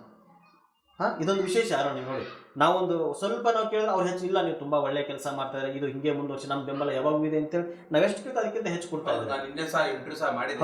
ಅವ್ರು ಹೇಳಿದ್ರು, ಅವರು ಇವ್ರು ಯಾರಿಗೆ ಯಾವ ರೀತಿ ಭೇಟಿ ಕೇಳಿದ್ರೆ, ಇಲ್ಲ ಸರ್ ನಾನು ಕಾಂಟ್ಯಾಕ್ಟ್ ಮುಖಾಂತರ ಭೇಟಿಯಾಗಿ ಅವ್ರಿಗೆ ನಾನು ಸೇವೆ ಮಾಡಿದ್ದೀನಿ ಅಂತ ಹೇಳಿದ್ರು. ಸದಾ ಸೇವೆ ಮಾಡೋಕೆ ಸದಾ ಸಿದ್ಧ ಅಂತ ಹೇಳಿದ್ರು. ಆಮೇಲೆ ಅವರು ಪ್ರತಿ ವರ್ಷನೂ ನಾನು ಕೊಡ್ತೀನಿ, ನಮ್ದು ಒಂದು ಹೆಸರು ಹಾಕಿ ಅಂತ ಹೇಳಿದ್ರು. ಹೀಗೆ ಸ್ವಯಂ ಇಚ್ಛೆಯಿಂದ ಬರೋರು ತುಂಬ ಜನ ಇದ್ದಾರೆ. ಅದಾದ್ಮೇಲೆ ಇನ್ನೊಂದು ವಿಷಯ ನಾನು ನಿಮ್ಮ ಜೊತೆ ಈಗ ಹಂಚ್ಕೊಳ್ಳೋಕೆ ಇಷ್ಟಪಡ್ತೀನಿ. ಇವಾಗ ಏನು ಗಣೇಶ ಇದ್ದಾನೆ, ಗಣೇಶ ನಿಜವಾದ ಸಾಕ್ಷಾತ್ ಅಲ್ಲಿ ದೇವರು, ಅದರಲ್ಲಿ ಎರಡು ಮಾತಿಲ್ಲ. ಆದರೆ ಅಲ್ಲಿ ಪ್ರತಿಷ್ಠಾಪನೆ ಮಾಡಿರ್ತಕ್ಕಂಥ ಗಣೇಶ ತುಂಬ ಶಕ್ತಿಶಾಲಿ ಗಣೇಶ. ನಾನು ಮೊದಲಿನ ವರ್ಷದಿಂದನೂ ಹೇಳ್ಕೊತಾ ಬಂದೀನಿ. ಆ ಶಕ್ತಿಶಾಲಿಗೆ ನಾವೊಂದು 21 ದಿನ, ಒಂದು 2-3 ತಿಂಗಳು ನಾವೇನು ಶ್ರಮ ಹಾಕಿ ನಾವು ಸೇವೆ ಮಾಡ್ತೀವಿ, ಆ ಗಣೇಶನು ಇಡೀ ಒಂದು ವರ್ಷ ನನಗೆ ಅದು ಶಕ್ತಿ ಕೊಡುತ್ತೆ. ನನ್ನ ವೈಯಕ್ತಿಕ ಅದು ಶಕ್ತಿ ಕೊಡ್ತಾ ಇದೆ, ನನಗೆ ಒಳ್ಳೇದಾಗ್ತಾಯಿದೆ. ಪ್ರತಿ ದಿನವೂ ನನಗೆ ಆ ಫೀಲ್ ಬರ್ತಾ ಇದೆ, ಗಣೇಶನ ಒಂದು ಈ ಸೇವೆ ಮಾಡೋದಕ್ಕಾಗಿ ನನಗೆ ಒಳ್ಳೇದಾಗ್ತಾ ಇದೆ ಅಂತ. ಅದು ನಮ್ಮ ಕಾರ್ಯಕರ್ತರಿಗೂ ಫೀಲ್ ಆಗ್ತಾ ಇದೆ. ಹೌದು, ಆಕ್ಚುಲಿ ನಮಗೂ ಫೀಲ್ ಆಗಿದೆ ಅಂತ ಹೇಳಿದ್ರೆ ತಪ್ಪಾಗೋದಿಲ್ಲ. ಯಾಕಂದ್ರೆ ಈಗ ನಾವು ಮೊದಲಿಗೆ ಯಾವ ರೀತಿ ಹೋಗಿದ್ದೇವೆ ಅಂದ್ರೆ, ಒಂದು ಸುಮ್ಮನೆ ಒಂದು ಕ್ಯಾಮ್ರಾ ಇದೆ, ಇವಾಗ ನಾವು 3 ಕ್ಯಾಮ್ರಾ ಉದಾಹರಣೆಗೆ ನೀವೇ ಇಲ್ಲಿದ್ದೀರಿ, ಮತ್ತೆ ಬೇರೆ ಉದಾಹರಣೆ ಬೇಡ ಅಂತ ಅರ್ಥ. ಆಮೇಲೆ ಈ ವರ್ಷ ನನಗೆ ಇನ್ನೊಬ್ಬೊಬ್ರು ಫೋನ್ ಮಾಡಿದ್ದಾರೆ, ಫೋನ್ ಮಾಡಿಕೊಂಡು ಮೆಸೇಜ್ ಹಾಕಿದ್ದಾರೆ, ಅಣ್ಣ ಹೀಗೆ ನಂದೊಂದು ಹರಕೆ ಇತ್ತು, ನಾನು ಯಾವುದೋ ಒಂದು ಅಂಗಡಿ ಓಪನ್ ಮಾಡಬೇಕಾಗಿತ್ತು, ಅದು ಸುಮಾರು ಒಂದು 5-10 ವರ್ಷಗಳಿಂದ ಅದು ಪೆಂಡಿಂಗ್ ಇತ್ತು, ಆಗ್ತಾ ಇರಲಿಲ್ಲ. ಆದರೆ ಗಣೇಶನಲ್ಲಿ ನಾನು ಹರಕೆ ತೊಟ್ಟೆ, ಹಿಂಗೆ ಆಗ್ಬೇಕಪ್ಪ, ನಿನಗೊಂದು ಮುಂದಿನ ವರ್ಷದ ಒಳಗಾಗಿ ಆಯ್ತು, ನೀನು ನಾನು ಹರಕೆ ತೀರಿಸ್ತೀನಿ ಅಂತೇಳಿ. ಹೀಗೆ ಅವರು ಫೋನ್ ಮಾಡ್ಕೊಂಡು ಒಂದಿಷ್ಟು ಏನೋ ಅವರು ದುಡ್ಡು ಎಷ್ಟೋ ಬೇಡ್ಕೊಂಡಿದ್ದಾರೆ, ಅವ್ರು ದುಡ್ಡು ಹಾಕಿದ್ದಾರೆ. ಅಂದರೆ ತುಂಬ ಶಕ್ತಿಶಾಲಿ ಉಳಿತಕ್ಕಂತಹ ಹಿಂದೂ ಮಹಾಗಣಪತಿ. ಎಲ್ಲ ಭಕ್ತರಲ್ಲಿ ನಾನು ಕೇಳ್ಕೊಳ್ಳೋದೇನು, ಬನ್ನಿ ಗಣೇಶನನ್ನು ದರ್ಶನ ತಗೊಳ್ಳಿ, ಏನಾದರೂ ನಿಮ್ಮ ಹರಕೆ ಇದ್ದರೆ ಹರಕೆ ತೊಟ್ಕೊಳ್ಳಿ. ಅದು ನಿಮ್ಗೆ ನಿಶ್ಚಯವಾಗಿ ನಾನು ನಿಶ್ಚಿತವಾಗಿ ಹೇಳ್ತೀನಿ, ನಿಮ್ಗೆ ಆ ಹರಕೆ ಈಡೇ ಇರುತ್ತೆ ಅನ್ನೋದು ನಂಬಿಕೆ ನನಗಿದೆ. ಎಲ್ಲ ಭಕ್ತಾದಿಗಳು ಕೂಡ ಮತ್ತು ನನ್ನ ಸ್ನೇಹಿತರು ಕೂಡ ಇವ್ರ ಹತ್ರ ನಿಮಗೆ ಹೋಗೋಕ್ಕೆ ಟೈಮ್ ಇಲ್ಲ ಅಂದರೆ ಇವ್ರದ್ದು ಫೋನ್ಪೇ ಸಹ ಎಲ್ಲ ಇದರ ಪೋಸ್ಟಲ್ ಇದೆ, ನಾನು ನೋಡಿದ್ದೀನಿ ಸಹ. ಹೌದು, ಆ ಫೋನ್ಪೇ ವ್ಯವಸ್ಥೆ ಇದೆ. ನಾನು ಇದರಲ್ಲಿ ಕೂಡ ನಿಮಗೆ ಫೋನ್ಪೇ ಕೊನೆಯಲ್ಲಿ ಹಾಕ್ತೀನಿ. ಅದು ನೀವು ಸಾಧ್ಯವಾದರೆ ಫೋನ್ಪೇ ಸಹ ಮಾಡ್ಬೋದು ಅಲ್ಲಿ ಕುಂತಲೇ ಕೂಡ ಅಂತ ಹೇಳ್ತಾ ಮತ್ತೆ ಕಾರ್ಯಕ್ರಮ ಮುಂದುವರ್ಸೋಣ. ಈಗ ಎಲ್ಲರೂ ಇಷ್ಟೊತ್ತರ ವಿಡಿಯೋ ನೋಡಿರಲ್ಲ, ಇದ್ರ ವಿಡಿಯೋಗಳೆಲ್ಲ ಬೇಕಾಗಿತ್ತು ತಿಳ್ಕೊರಿ. ನಿಮಗೆ ವೈಷ್ಣವಿ ಡಿಜಿಟಲ್ ಸ್ಟುಡಿಯೋಕ್ಕೆ ನೀವು ಯೂಟ್ಯೂಬ್ ಚಾನಲ್ ಅದಾವ್ದು ಆಲ್ರೆಡಿ. ಗೊತ್ತಿಲ್ಲ ಅಂದ್ರೆ ಅಲ್ಲಿ ಸ್ಕ್ಯಾನರ್ ಮೆತ್ತೆ ಸ್ಕ್ಯಾನ್ ಮಾಡ್ಕೋರಿ. ಮತ್ತು ಅಥವಾ ನಾನು ಇಲ್ಲಿ ಬರ ಹಾಕ್ತೀನಿ, ಸ್ಟೇಜ್ದಾಗೆ ಬರ ಹಾಕಿರ್ತೀನಿ. ಪೂರ್ತಿ ವಿಡಿಯೋನು, ಕಾರ್ಯಕ್ರಮ ವಿಡಿಯೋನು ಅದ್ರ ಬರ ಸಿಗ್ತದ. ಮತ್ತು ಅವ್ರ ನಂಬರ್ ಭೀ ಹಾಕಿರ್ತೀನಿ, ನೀವು ಫೋಟೋಸು ಏನಾದ್ರು ಬೇಕಾದ್ರೆ ತೊಗೋರಿ. ನಮ್ಮ ಜೊತೆ ಅಧ್ಯಕ್ಷ ಭೀ ಯಾವಾಗ ಭೀ ಇರ್ತಾರೆ. ಅಲ್ಲೆಲ್ಲ ಅವೆಲ್ಲ ಪ್ರಶ್ನೆ ಎಲ್ಲ ಕೇಳ್ತಿರ್ತೀವಿ ಅವರಿಗೆಲ್ಲ. ಮತ್ತೆ ನಿಮ್ಗೆ ಏನಾದರೂ ಪ್ರಶ್ನೆಗಳು ಮತ್ತು ಹೊಸದಾಗಿ ಹುಟ್ಟಿವು ಅಂದ್ರೆ ಭೀ ಅವ್ರು ಕಮೆಂಟ್ ಮಾಡಿ ಹಾಕ್ರಿ, ನಾವೆಲ್ಲ ಕೇಳ್ತಿರ್ತೀವಿ ಅವರಿಗೆಲ್ಲ ಹೋಗಿ ಅಂತ ಹೇಳ್ತಾ, ಮತ್ತೆ ಹೊಸ ಸುದ್ದಿಗಾಗಿ ಮತ್ತೆ ನಿಮ್ಮ AP ಆಧ್ಯಾತ್ಮ ಪರಿಚಯ ಬರ್ತದೆ ಅಂತ ಹೇಳ್ತಾ ನಮಸ್ಕಾರ.